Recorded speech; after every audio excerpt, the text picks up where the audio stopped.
bought the motorcycle, bought the, Yes. The hill climb? the hill climb. Did they really? The whole, Oh, yeah, that was So that's it. 3 I didn't years. know they owned the hill Oh, yeah, climb. they own the hill farm. Oh, I didn't They know had a that. big sign up there about the dump. Kevin Coker, I don't know who that is. Okay. Yeah. Oh, that's interesting. You know this guy? So is there, Oh, Kurt, that's is the there, engineer. what are the concerns about that then? So none really.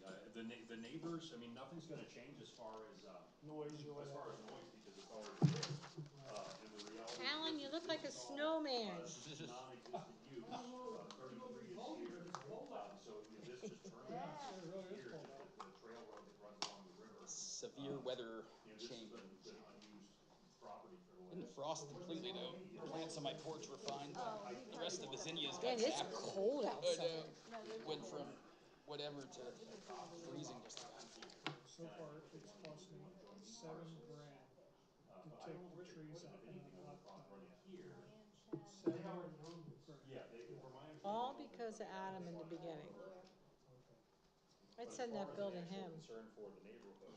And then to top it Bob off, over here she is takes a complaining picture about of the it, trucks and that are Kevin on the knows road, better than I, but I waiting have for the not property, taken issue and with she says that. they're not allowed to park on the road. I said, it's like, the road belongs to everybody. Yeah, exactly. And they didn't park This in is why front I of the don't, house. I don't know how they would set it up for like. There he is. Here, Congratulations. Way to go. yeah. Welcome. Voted for you from the So that, all say they're looking that for loud. now is the murder parson.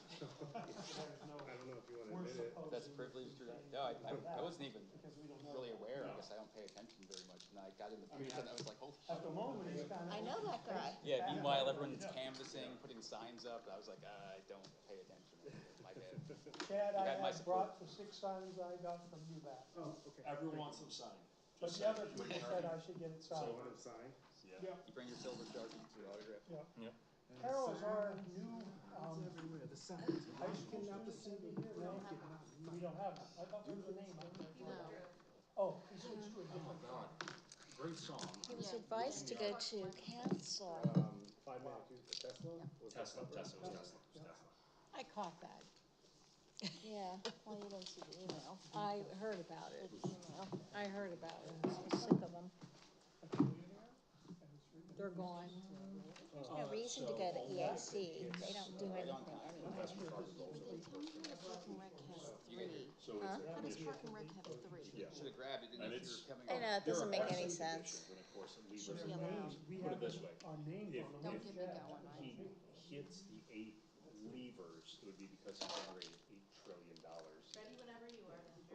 Okay. Yes, so. Oh, we got like we that did. long. Okay, yeah, it's already 6:30, so the word is, Carol's ready when I am. I guess I should. Be ready. On the microphone, so then we can call the meeting to order. Pardon me. Begin with roll call. Chairman Drew Germanowski, I'm here. Vice Chairman Jennifer Helton. Here. Secretary Kathy McGovern. Here. It's not gonna stay there. Laura Ray. Here. Alan Johnson. Here. No Cheyenne yet. Chad Heimbecker. Here? Janine's not here. Russell Sutton. Here. Winfield Clark. Here. Kurt Ball. Here. And we have a vacancy, and Carol Schneider's here, and no junior council member. Okay, well then that brings us to Pledge of Allegiance. So we can rise.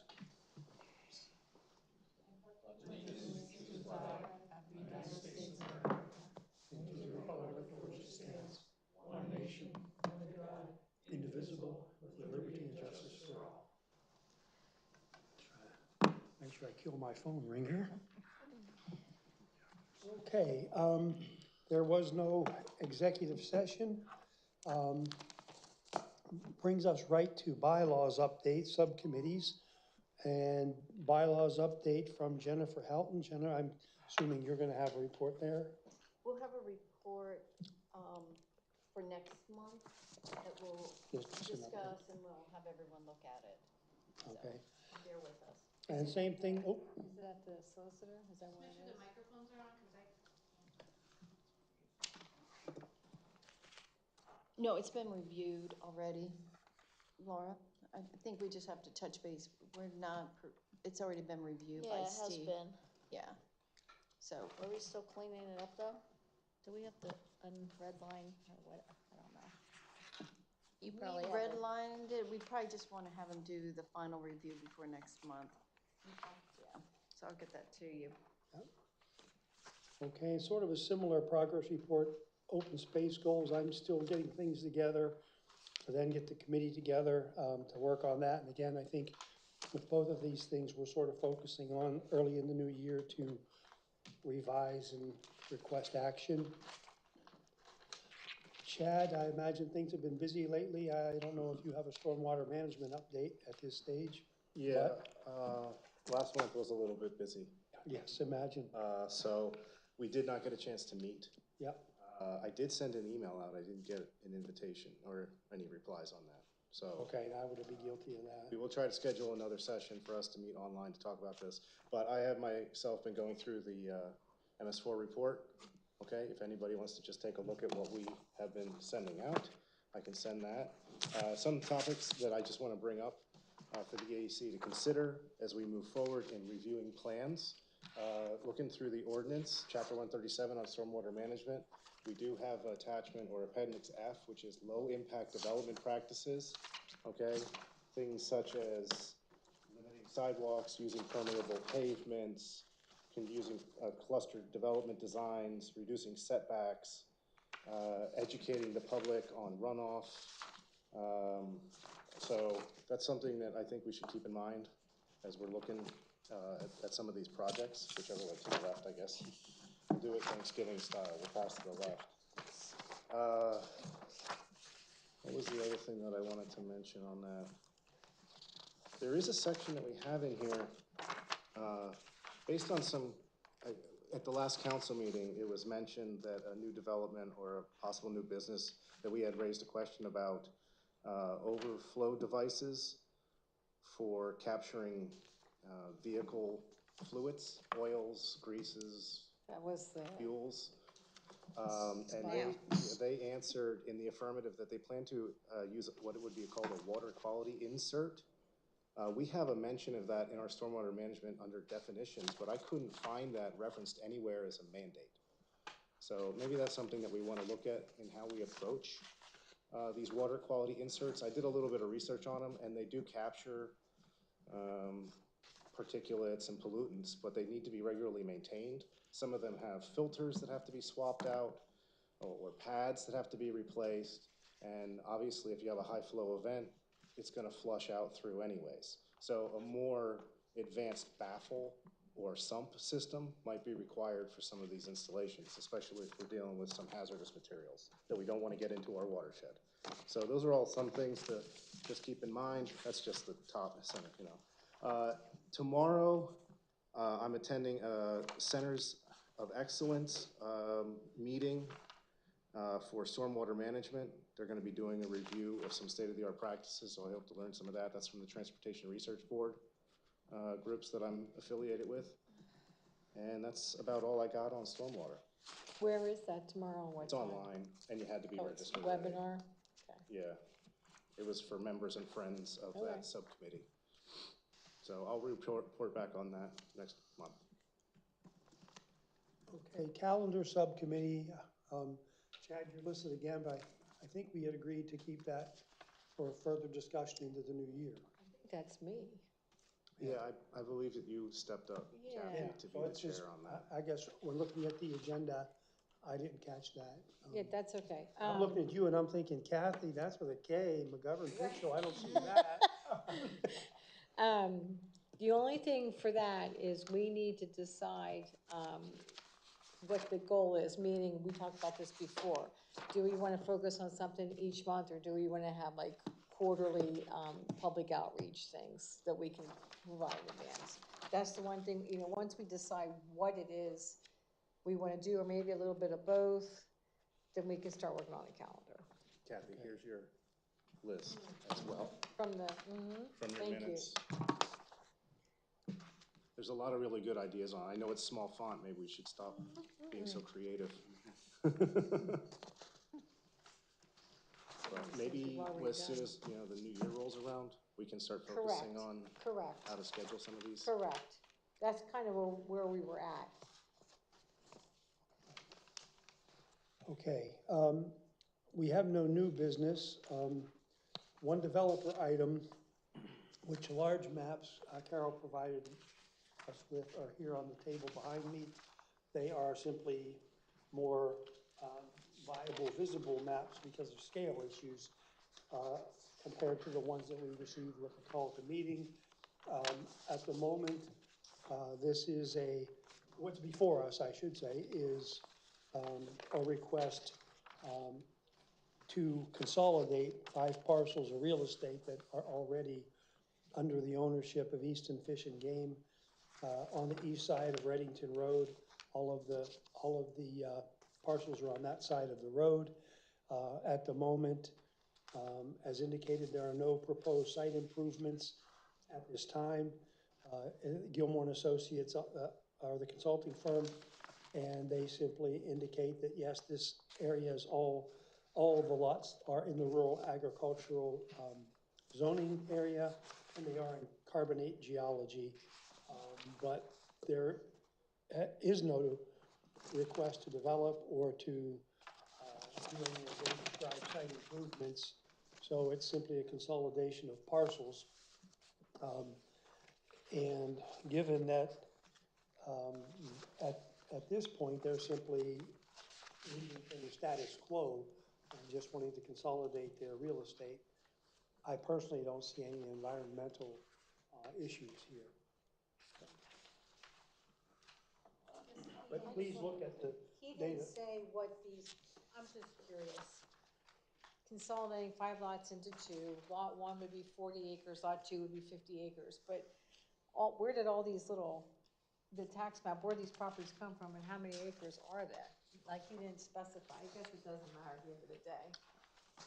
They probably all communicate with each other. Well, so Kathy, this is all the land that's right across from me on the opposite side of 78 Right. there. I don't know if you recall that a large portion of that was for sale. Oh God, they've been trying to move it for the last few years. And where the partition is on this lot, this was all for sale between Reddington Road and 33 here. And it looks like they've purchased the back area, which is less than desirable for residential development. So that was part of that initial, what had been listed for years. It looks like they bought the portion that would be less interest for development. So they acquired that property. They weren't attempting to sell it. Correct. Okay. And I could actually probably pull the ownership maps up here.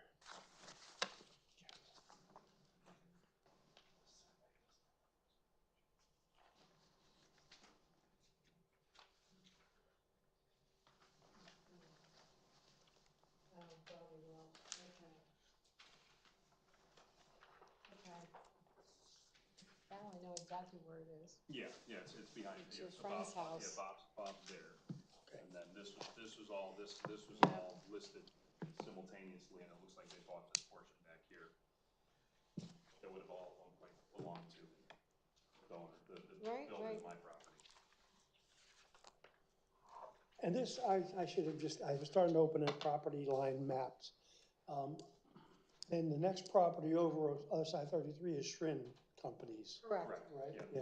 Okay. That property, I don't know if you remember, it was in the 80s, but I wasn't, you weren't here in the 80s? not here. I was Because in the western Pennsylvania 80s.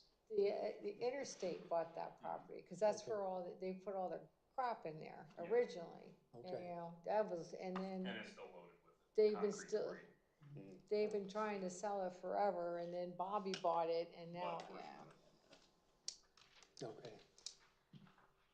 So that's helpful discussion too, and consideration, and bring things sort of from the historical standpoint where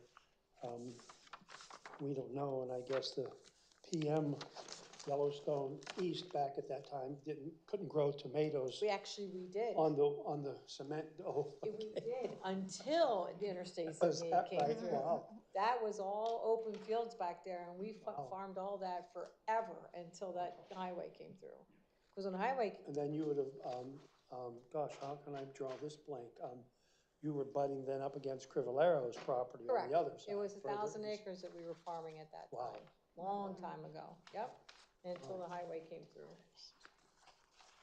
owns the property I have Oh, this number storm. 4 on it? The next. It's right there, look to your left. Figure that out, Alan. It's Robert, See, oh, is that what you It was missing the first page.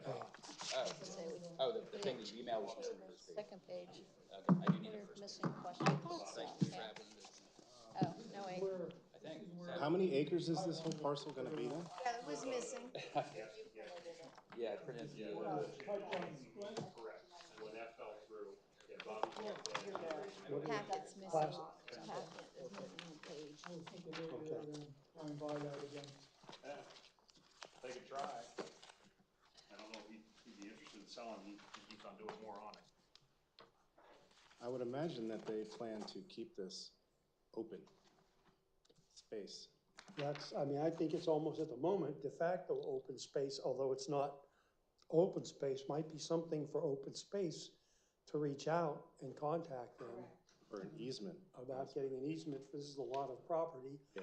It is in essence adjacent to the open space across the road to the south of the proposed expansion site. But so it, for all intents and purposes, it's somewhat contiguous Yeah, with the Petrie open space parcels. right. Do we know if they've ever been approached? Laura Ray, do you know? Alan would probably, if anyone would know, you were on open space longer than me. As long as I've been on open space, I was never part of even a conversation to reach out to them, so. Oh, to the eastern people. Yeah. Or the other open parcel. But they might be, Do they hunt on the land there, or is it So they just haven't, the because guns? this is a new acquisition, I'm wondering if that might be a proposed use for it at some point in the future. And would that prohibit use as an easement? Are you allowed to hunt on easement? no, we've had the Whitetail Bowman's group You and can so forth. customize your easement basically to how you want, as long as it's within reason, you Okay. know? Can't say we wanna do like a area where they play with big machinery, you know, how they have those bulldozer, backhoe, playground things, you know, like you can open something like that, but hunting, yes, you can allow. Which wouldn't be Yeah, I don't surprising know, if that's their what intended else use. would So what do we need to do to maybe name? have that as a potential, open space ask? I think we could, we're free to reach out to them and explain the open space program and see if they would be interested in having further conversation about that. Yeah, that's what we've done in the past. It would be worthwhile, I think. Yeah. Okay, so first of all, does anybody have any objections to the business before us, which is allowing them to consolidate their parcel? No. No, I moved. Okay, so we would normally write a memo to council saying that we have this concern, that concern, or these objections, or to say we're No basically comment. agnostic, no comment. Yeah. But then in the back of our minds, it sounds like the conversation suggests we put this on our agenda for open space to reach out, explain to them. I mean, first of all, they'll probably don't want to hear such an overture until they resolve this request. But immediately upon that, I think, otherwise it could look like we're presenting them with a condition, which we're not trying to do. So I think it would be wise for us to not have comment for council, let things move forward, and then follow up after further conversation. Do you agree? Agree. Okay, Adopt a Road occurred last weekend, I understand, Jennifer? It did, and it went well. About an hour, there's 4 of us, and we collected 4 bags, and no surprises, so, yeah. It's Thank you good. for doing that. Oh, you're Yeah. welcome. Good. Yeah, thanks. And then, Chad, we're back to calendar of events. No, we should just pass on that, right? That we had already discussed that, Yes. so we're okay. And then, once again, the issue of educational ideas for residents. I think when the subcommittees, in particular stormwater, comes forward, then this would be a natural follow-up to discuss programming and outreach again, rather, unless, Chad, you're sort of chairing that subcommittee, unless you have something to suggest in the meanwhile. My pitch is that we have a road salt presentation during winter while Okay. it's being used to educate everyone on it. Let's talk about that as a topic, and maybe we can help motivate then for a false snapshot next year. Right, so you're thinking Bressler from the, why am I drawing a blank? David Bressler perhaps, who reaches out to the salt monitoring in the stream systems and the watersheds? Lehigh, No, there's an individual, Jennifer from Little Lehigh. I can Latsko, also, Jennifer Latsko. let me just check my email.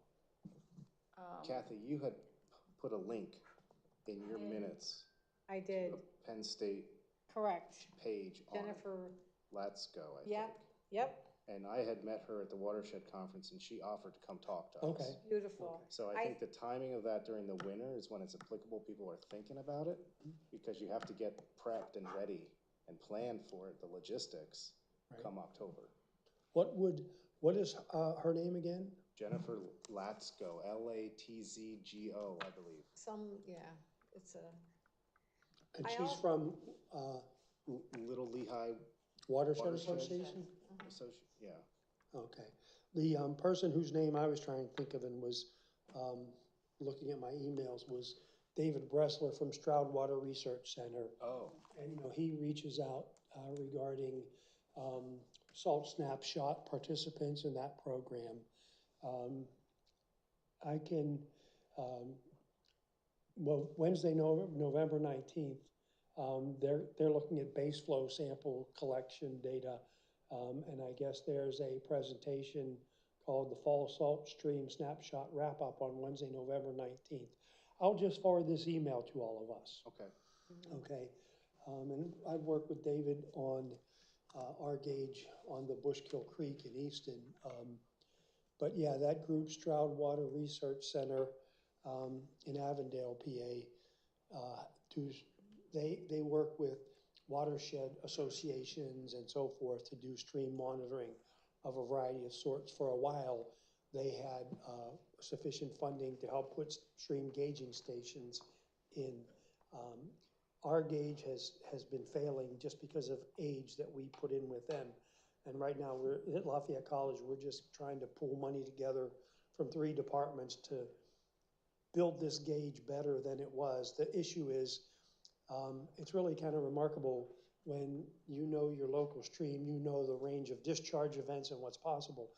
And we had some people from David's group come up to set a gauging station, which is a pressure transducer, a turbidity meter, specific conductivity, et cetera, et cetera. And they wanted to drive rebar into the bed of the bank and connect this to that. And we're like, this is the Bushkill Creek. You're at the mouth of a 212 square kilometer watershed. This won't work. And we have it mounted with solar panels to power it, put it in Pelican cases, case in case, and they had a pellet case, we put an armored case in, and it's malfunctioning because it's been flooded multiple times. Of course. And woody debris has accumulated upstream of the piers, and this is 20 feet above the, 15 feet above the stream bed. Wow. So we're working now to move all of the electronics up into our visual arts center above this all and redo it. But the point of this is not to tell you about that as much as I think their budget isn't as great as it was for monitoring equipment and so forth. I think they must have had an influx of monies that allowed them to get some watershed monitoring. I'll forward this information to you. And then from this, in fact, if I know many of you are watershed stewards and probably members of other watershed associations, perhaps, being aware of this group is probably useful and of interest. And to us, I've been remiss in not thinking about having them involved with education for us. From Saucon Creek Watershed, one of the things that they have encouraged the watersheds this year for the salt is to go out and sample. So Saucon Creek's been doing it, but it's a very basic, testing, but he's providing a means of collecting the data so that they can see the effect of So salt. you're talking about David in David's particular? group, yeah. Okay, So there is some work that's less resource fund intensive. right. But a lot of the watersheds have done it, and the Saucon Creek watershed's doing You it. know, this has occurred to me and should have a long time ago too. I don't know who's teaching and who's head of the environmental sciences program in Saucon Valley School District. Does anyone know who's in charge of that group now? No, they had just won a kudos too. I do I'm not. sorry? They had just mentioned it for a kudos, but I don't know who Okay. runs the organization. Because that might be a group of, oftentimes the environmentally oriented high school students are interested in monitoring. And, you know, there's always a manpower component to this for doing water sampling. Go ahead, Chad. Yeah, my daughter's on the environmental club at the high school. Okay. It's Amber Sams is Just the That's the Spell teacher? that, S-A-M-S? SAMS, Sams. And they had their Harvest Fest where they raised money. They did it at the pavilion at Polk Valley Okay. in conjunction with the trunk or treat event that was there. So they're active. They're trying to do things, and they pulled that together in 3-4 weeks. Bunch of kids. So you might mention to your daughter, if I might suggest, to mention it to her teacher, that maybe there's opportunities for student involvement through sure. EAC for stream monitoring or other things of that nature. Yeah. And then that could be potentially a win-win situation that could continue to go on into the future. Yeah, and I know the biology teacher, he's also on an EAC in Northampton County, I believe. I forget his name. Okay. But I talked to him as Okay. well about trying to kickstart something like this. And for the longest time, Lance Lenhart was our environmental science person at Saucon Valley High School, and he was pretty good at getting students involved in these various things, but he's now a number of years retired. And so I don't know Amber Sams, but I certainly knew Lance well. So, okay, that's great to know that name too. But we could try to follow up with some cooperation and get the students involved. Yeah. And maybe we'll get a student to come to join our table. Right, that's what I was just gonna suggest as well. Yeah. Also, under calendar events in coordination with the SALT, that would fall under, you know, pre-organization of 2026's calendar. So we can kind of do two things, you know, kill two birds with one stone with that. So if you want me to reach out, you know, for this person to present, probably in February at this point, Yeah, something like that. you know, so, we can figure that out. We also need to figure out a better way to communicate to the public what we're doing. Right. We still gotta figure out a better way to advertise, you know? I mean, it might be easier then, of course, to get environmentally oriented people interested in serving what the committee, if they knew, one, it existed, and two, what we're involved in. And I think there is a communication gap. For sure. And I know the township sends out flyers and you know, it mentions this, it's in the it's a quarterly newsletter, right, Carol? That's a quarterly, or Twice a year. twice a year, but it's always, you always have that in there, about the various committees and what we, you know, at least what the names of the committees are, but sometimes it takes more than that to get people's attention, so. Something we have to Stop keep. mailing that. It's not physically going out anymore, right? No. People who request to have it sent to them, have it sent to them. Oh, you can still do that? Okay. You sign up. And have we had anybody write an article from this committee forever? Probably not, no, forever.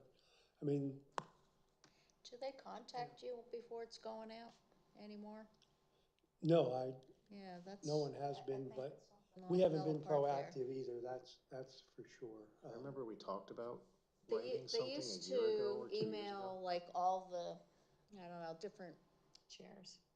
chairs and like the Historical Society and the different, you know, nonprofits to see if they had input.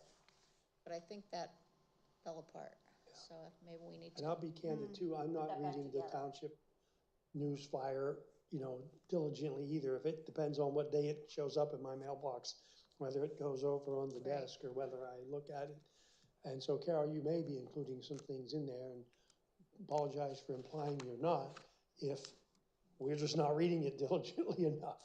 So, but it is something, again, we should, maybe that's something to add to the calendar too, is as part of our monthly agendas, every 2 months or something, Every quarter. visit communication issues Yeah. and opportunities to communicate what we're doing, what we plan to do, and so forth. Agreed. That's one way, is to basically hold our own feet to the fire by putting it on our own calendar. She reaches out to me as the president of Lower Saucon Township Historical Society. She always reaches out, Nicole does, for like a little blurb of what's going on. And then for a little while there, I was at the Saucon Valley Conservancy. However, the committees, I don't know. Yeah. Let's see what we got. That might be something we want to look at moving on in the new year. Try to bring things back together again.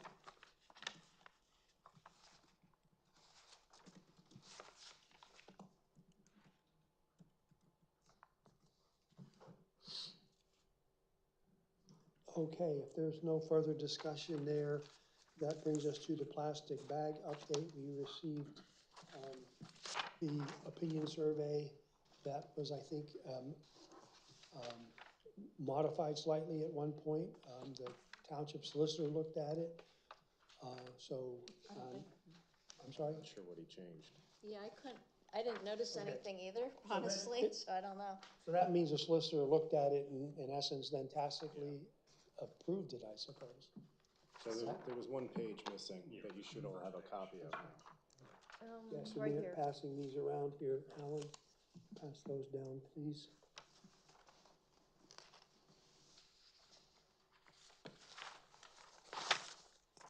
What do you think? I think page 2 was copied twice, so I apologize for that. It's okay. Thank you, Chad. Is the thought to distribute this by email like the last survey that went out to? Survey Monkey, Yeah, something? yeah, I was thinking about using the same thing, because that had great reach. That had a pretty solid open. That was for ratio. Parks and Rec, right? Yeah. Yeah. Does anybody know offhand how many people responded to that? Yeah, they had it in Ballpark? the last meeting. 127. Okay. Yeah. How many was that, They Carol? were pleased, right? 127.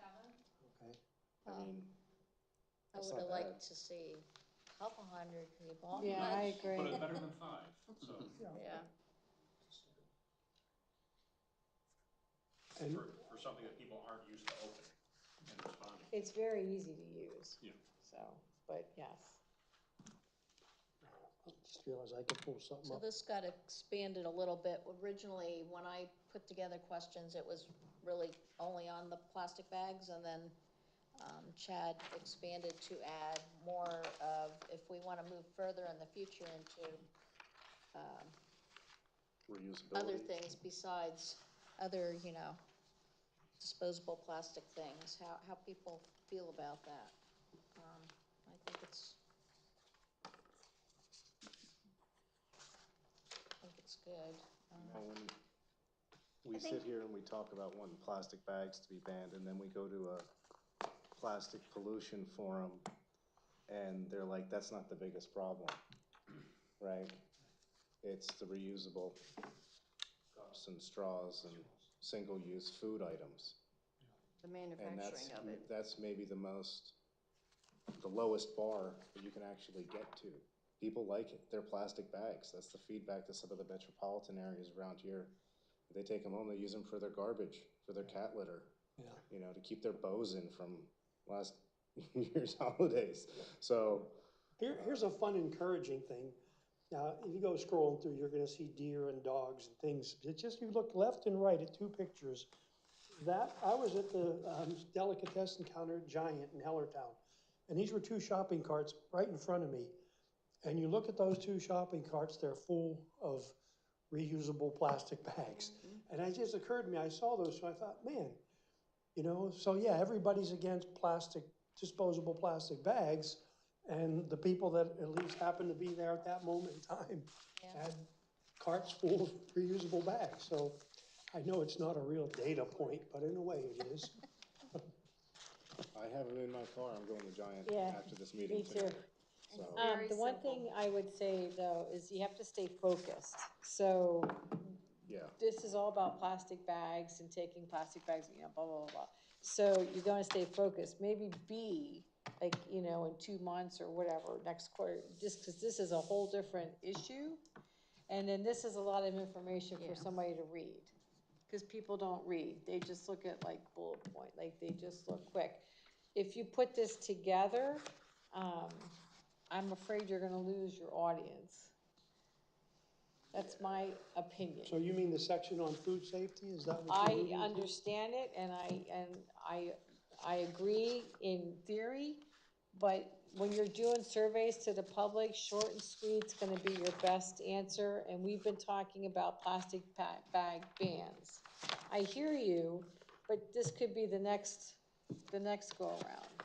I'm thinking now, maybe this could be the newsletter thing that we do, the information, and then give a link or a QR code to another survey. yeah, when I put this in here, I kind of knew that it should be cut out from the survey, but I wanted you all to see it. Correct, to educate us. And maybe it would be a good article to talk about microplastics, PFAS, and food Right. safeties and things like that.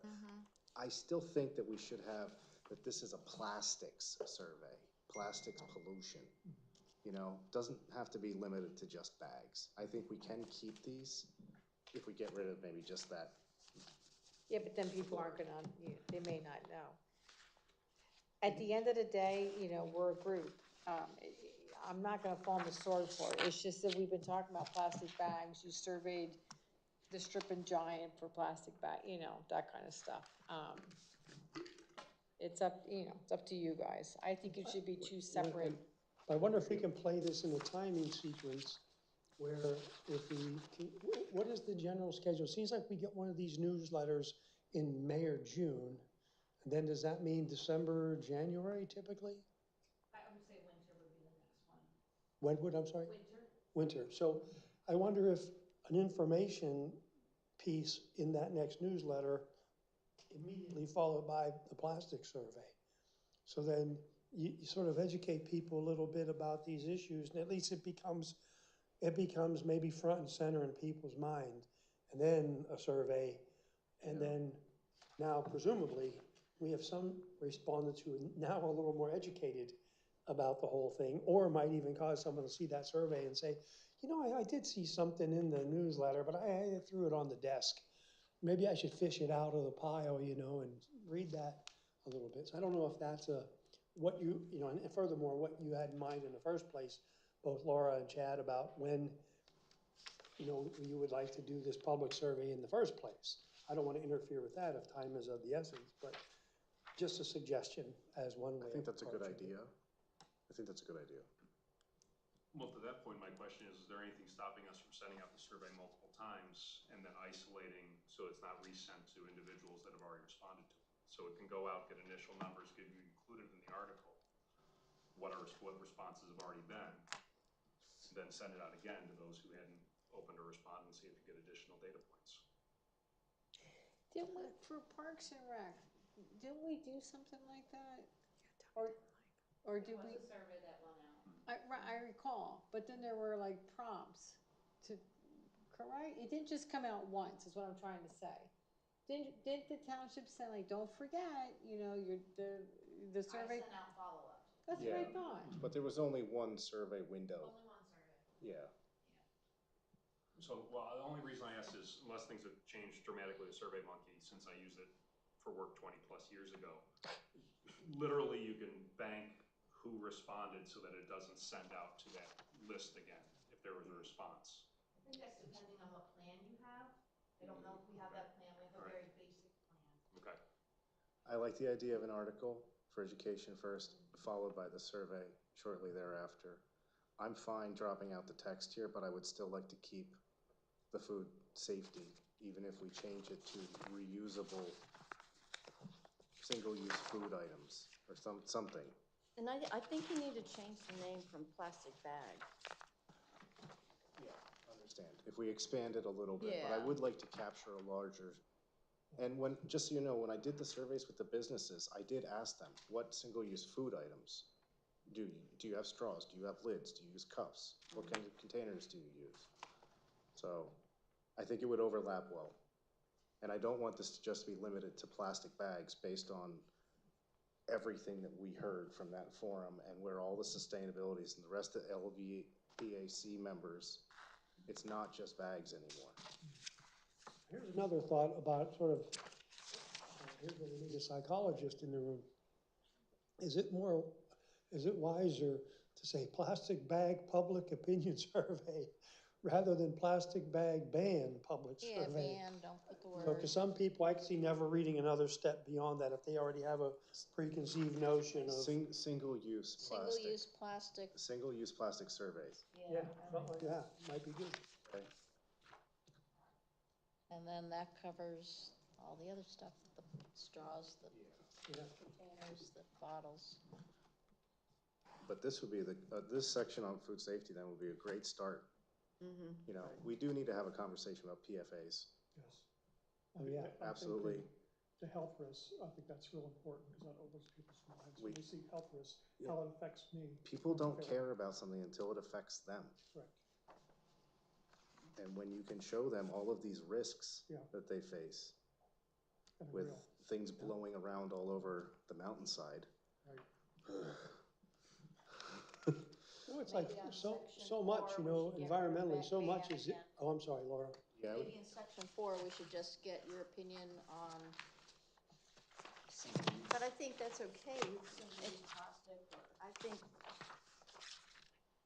you think ban's okay in there? I mean, we're talking about it specifically. yeah, I mean, that's why I thought if you left Yeah, 4 okay. as is, it gives you, And we've gotten someone already invested that far down.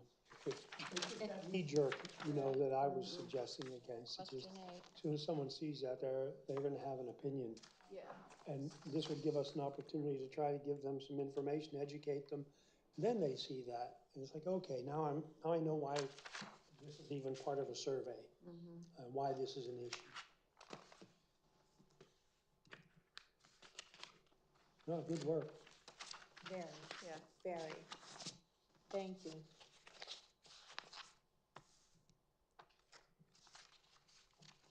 Okay, so, if we would adjust this a little bit and it goes back through solicitor and everything gets approved, we would want an article first, which you're saying winter. February? When would you need an article written by? I'd have to check with Nicole and see where she's at. Okay, Well, we just got the newsletter for October, so and is it quarterly or is it 6 months? no schedule. It's flexible. Which times of year is the best answer I can give you. I can't give you a timeframe, but she's supposed to be working on it, so. Okay, so it's 2 to 3 times a year, so that means we're not necessarily 6 months out. And maybe this is reason for us to suggest, hey, we have some things we'd like to share. That so might maybe speed for the next process meeting, up a we little should bit. start working on a draft article that outlines the risk, Right. the costs, the danger, the damages, talks about it. I'll tune up this survey a little bit based on what we just talked about. Clean it up, simplify it. Are you all okay with the way that we've broken down the true, false, yes, no, support, vary, somewhat not? You know, I try to do an even spread where they're all the same term, so it's consistency across. I like having some text inputs as well at the end so they can give us their open-ended ideas. Yeah.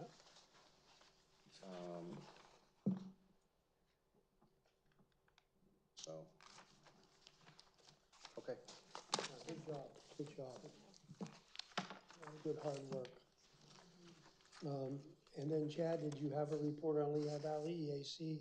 The only thing to mention is we're having a breakfast November 19th. I think I sent this to That was everybody. in Easton, right, at the In Easton Quadrant? at the Quadrant Book Market on 3rd Street at 8:30 a.m. And then afterwards, there's going to be a tour of the microforest, which is on Wood Avenue, which is, I believe, where that mega warehouse is being proposed. That's Wood Avenue, yeah. So I'm gonna go shed a tear for all the trees that might get cut down.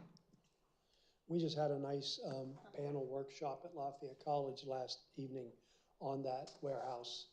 The mega warehouse was very well attended. We've had, my one friend from civil engineering was an expert witness at the hearing several weeks ago. I was supposed to do it remotely, but then it dragged on too late. So I think December 1st, I speak before zoning about some of the issues there. Okay. I know it's Easton, and it's easy to say, well, we don't have a word in Easton, but we're all part of the greater community. If you have time, Google that and look at the before and after site plans. It's not like these warehouses that are going in on carbonate flat landscapes. They're tearing into the side of Hackett Park, Hackett Mountain there. It's shocking. It really is. So that remains to be seen. Ultimately, it is the city of Easton's responsibility to approve the variances that are requested and so forth or not. But it is something that is worth being aware of and thinking about this at the regional scale, because we've all seen the warehouses go in, and they're literally running out of space for warehouses, is why they're starting to look at some of these alternative locations. So, and it may turn out to be a great study for an example of how grassroots reactions to things can be done effectively and with virtually low to no budget. I think if you want to attend the breakfast, they had asked for an RSVP. Okay. I forget what the date was for that though. So just please check the email if you plan on coming out. But I'm going to try to be there.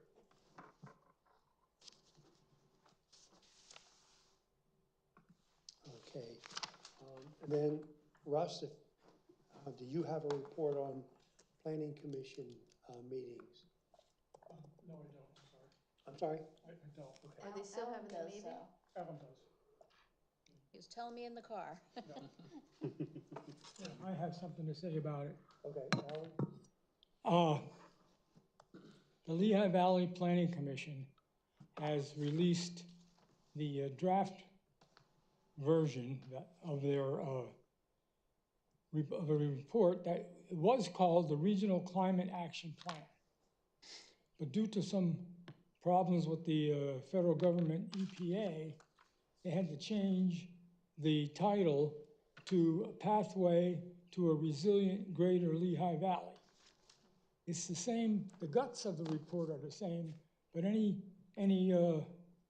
words having to do, I guess, with climate change had to be removed. Because this report has to be okayed by the EPA, because that's where the money came from.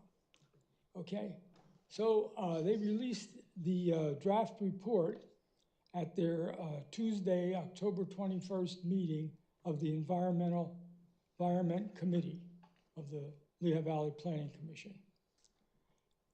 If you want to read it, you have to go to Lehigh Valley Planning Commission, Lehigh Valley, lvpc.org website. Then you go to the Commission tab, which is short for Full Commission. Then underneath that, they have a list of all the meetings that are held during the month for the LVPC.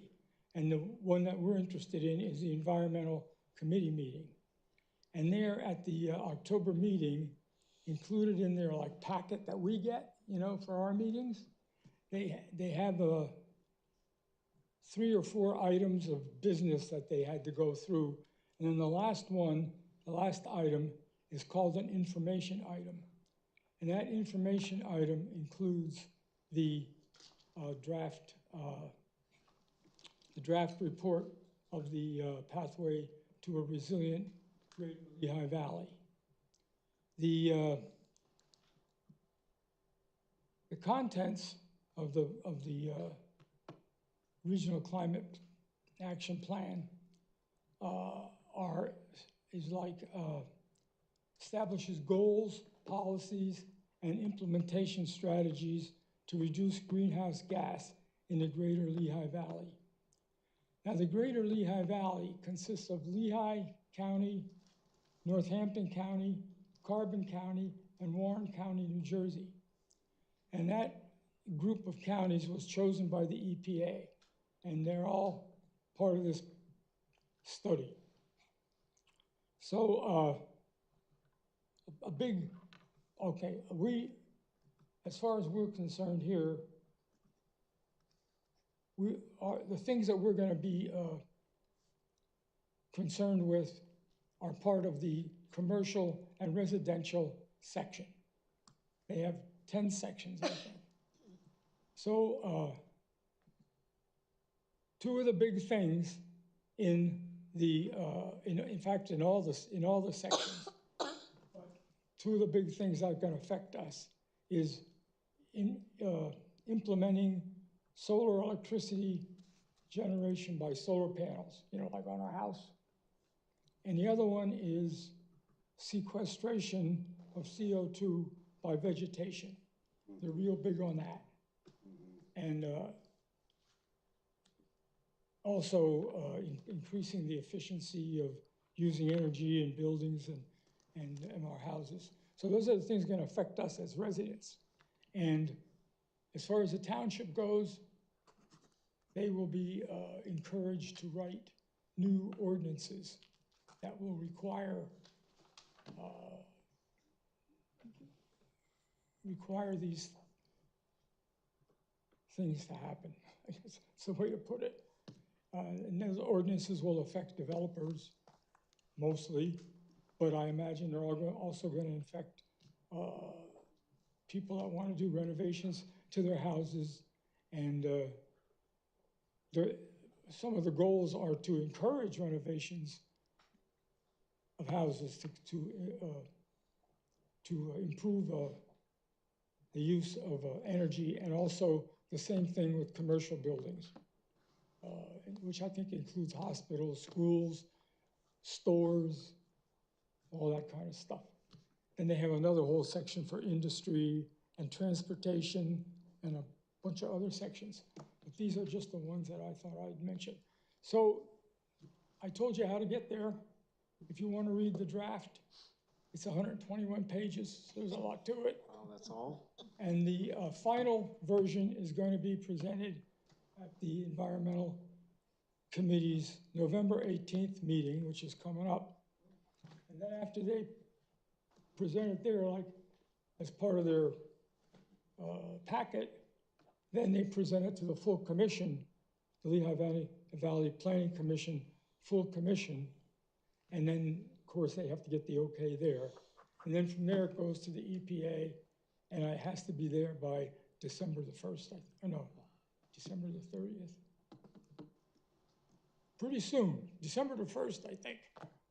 So they only have a couple weeks to do all that. Well, there you go. That's going to be a big thing in our future. Okay, thank you. Thank you. Just to follow up on Chad's comment, that lunch, breakfast is next Wednesday. The RSVP is this Friday, the 14th. Thank you. So it's in the email that we received.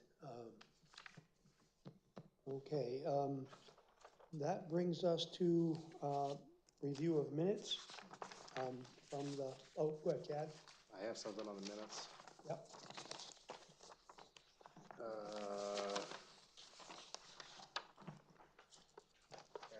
Page 2 of 3. Where did this come from? Under D, plastic bag update, line attended by 12 municipalities, not 123. That's all. Thank you. It's approved with that change. Anybody else have Motion to approve with that items? change.